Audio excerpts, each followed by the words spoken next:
everyone, come back again with me, Salma.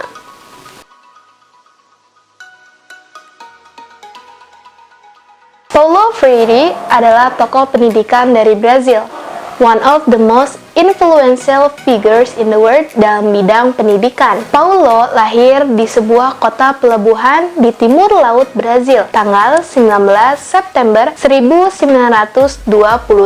Walaupun lahir dan besar dari kalangan kelas menengah, Freire sempat mengalami langsung kemiskinan pada masa depresi besar 1929.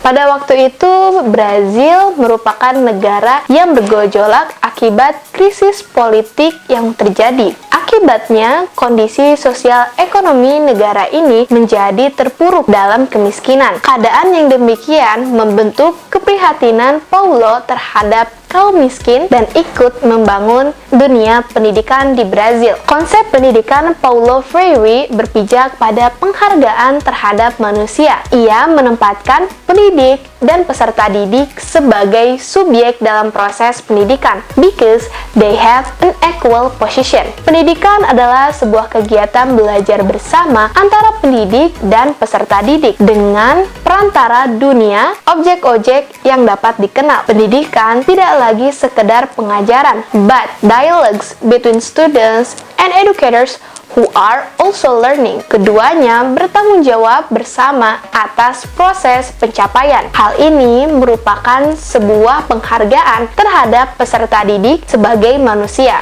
Pendidikan bukan lagi proses transfer ilmu pengetahuan, sebab keduanya sama-sama dalam suasana dialogis membuka cakrawala realita dunia. Hakikat pendidikan Paulo Freire diarahkan atas pandangannya terhadap manusia dan dunia. Pendidikan harus berorientasi pada pengenalan realitas diri manusia dan dirinya sendiri, serta memiliki kesadaran dan berpotensi sebagai man of action untuk mengubah dunianya. Education is an instrument to liberate humans in order to be able to realize their potential. Oleh karena itu, pendidikan memainkan peranan sangat penting untuk membawa manusia kepada kehidupan yang bermartabat dan berkualitas. Sayangnya, gambaran dunia pendidikan secara umum masih jauh dari kata ideal. Sebagian besar sekolah di Indonesia khususnya hanya berfokus pada target kuantitatif yang bisa diukur, such as having a pass certain grade, get a trophy, and so on. Padahal, pendidikan seperti itu jelas menimbulkan efek yang buruk bagi peserta didik. Menurut Paulo, guru kebanyakan berbicara tentang topik yang jauh dari pengalaman muridnya. Pokok tugasnya untuk mengisi muridnya saja dengan narasi-narasi dari mereka yang cenderung kosong dan asing. Sifat utamanya pendidikan naratif ini adalah keindahan kata-kata, bukan pada kekuatan untuk perubahan. For example, 2 times 2 is 4. Indonesia capital city is Jakarta. Without understanding mengapa Jakarta yang dijadikan sebagai ibu kota negara.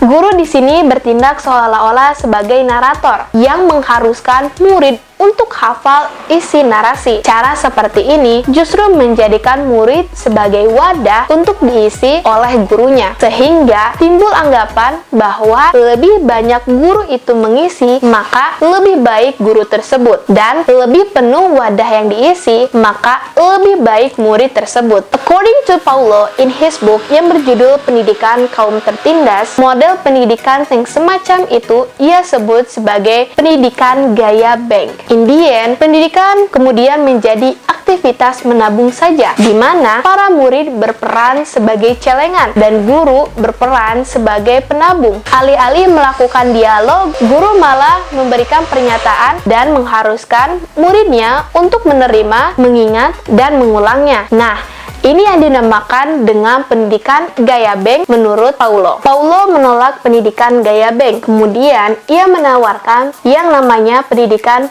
hadap masalah. Dalam metode ini, tidak adanya dikotomi pada aktivitas guru-murid, meaning that both students and teachers learn together. Murid tidak lagi hanya menjadi pendengar, tetapi juga mencari jawaban kritis dalam proses dialognya dengan guru. Lifelong lifelong learners. Pendidikan hadap masalah ini sangat menekankan pada proses dialog antara guru dengan murid sebagai usaha untuk memahami realitas dan menjadikan murid sebagai pemikir yang kritis. Pendidikan melihat manusia sebagai makhluk yang bergerak maju dan melihat masa lalu sebagai satu alat untuk mengerti dengan jelas apa dan siapa mereka, so they can build a wiser future. Intinya, pendidikan hadap masalah ini sebagai suatu praktis yang humanis dan membebaskan. Itu tadi hakikat pendidikan menurut Paulo Freire. I'm Salma, thank you for watching. Saran dan kritik sangat saya tunggu. Belajar bisa di mana saja dan kapan saja.